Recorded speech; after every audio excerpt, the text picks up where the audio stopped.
Hello, everyone. My name is Nicholas Lawson, and today you're joining me in Philadelphia, Tennessee, a small town located just outside Knoxville, where on October 20th, 1863, a Union force was attacked by surprise by two Confederate cavalry brigades. At the height of the war between the states, Tennessee would play host to many bloody battles. Prior to these events, much of the eastern portion of the state held loyalty to the North as opposed to the otherwise majority of the state who had voted for secession. Middle and West Tennessee voted overwhelmingly to secede, and this simply was not the case in the East. Tennessee seceded and joined the Confederate States of America in July of 1861. This came after the first group of 7 states seceded in January that same year. This image captures the approximate voting pattern both for and against secession. Clearly, East Tennessee differed from other parts of the state.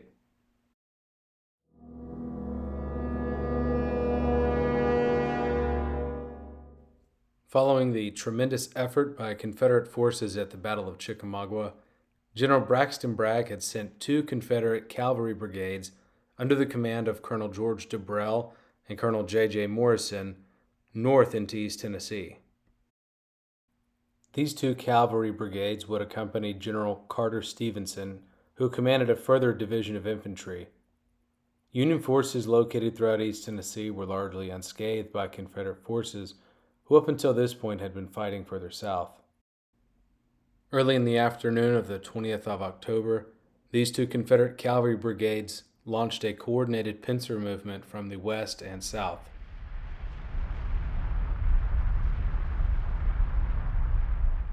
Union troops under the command of Colonel Frank Wolford were caught off guard by the overwhelming Confederate cavalry. The swift-moving Confederate cavalry quickly took the field of battle after a short artillery exchange. With minimal casualties, Confederate forces quickly took many prisoners and captured at least 6 pieces of artillery, 50 wagons, 10 ambulances, and an abundance of horse and mule.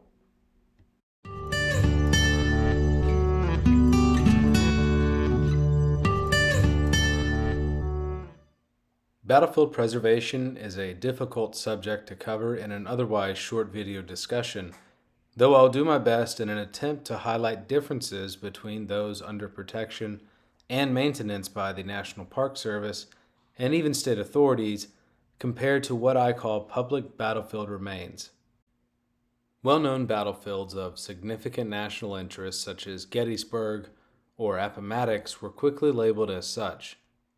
The National Park Service maintains historic locations and continues historical programs to help capture particularly historic moments in time via preservation. Appomattox is one of these sites where a fantastic job has been performed in maintaining the historic integrity and continuing historic intrigue by keeping the town, the battlefield, and the courthouse in an immaculate condition. This is not an easy task, as millions of dollars are necessary to maintain such an effort. After visiting this site approximately a year ago, I was able to view firsthand the conditions of the town. This example is also seen in the town of Williamsburg, Virginia, where the famous Field of Surrender is maintained in such a way too. This example is perhaps the best to showcase an intensive effort in maintaining the historic appearance and general aesthetic of a particular location.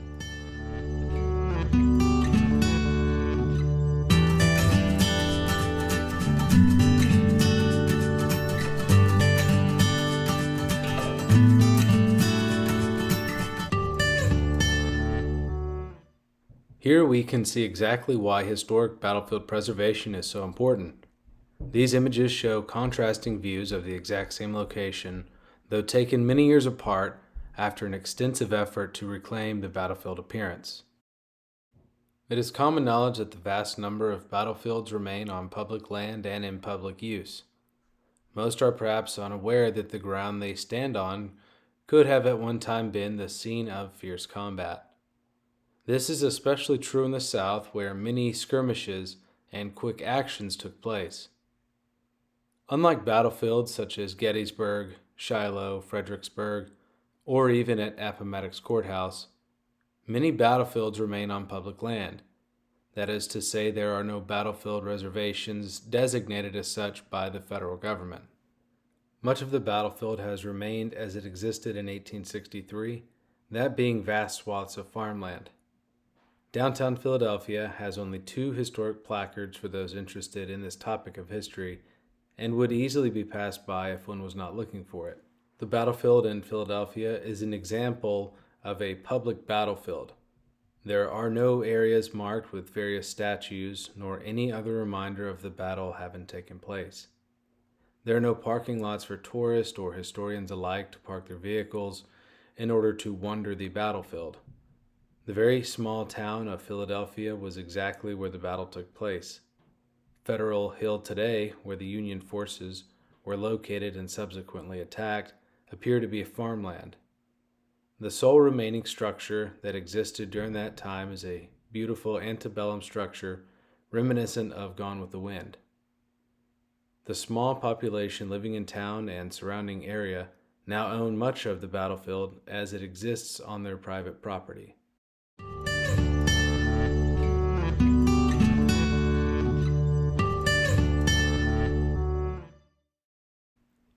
This particular town is of significant historic interest to the state and local population. However, it is not an important national battlefield and thus will not receive the treatment as Appomattox or elsewhere. It is difficult to determine which battlefield is more important than others, or which battlefield receives funds to implement some form of preservation.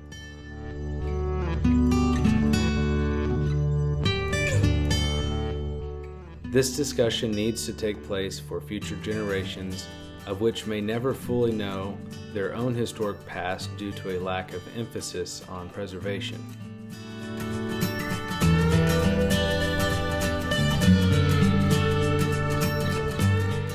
For us historians, it seems incumbent upon us to preserve as much of the past as possible. It may seem mundane in contrast to other pressing social or political matters, but this needs to take place. Whether in the trenches of Yorktown, where French artillery assisted Americans against the British, or on a largely unknown battlefield where brave soldiers fought against one another for either side, I am reminded of how rich our rather recent history is. For on this matter, I am especially happy to have contributed at least a little to bring attention to this subject, and in particular this Battle of Philadelphia. Battlefield preservation is important. Our history is important, and in fact matters a great deal.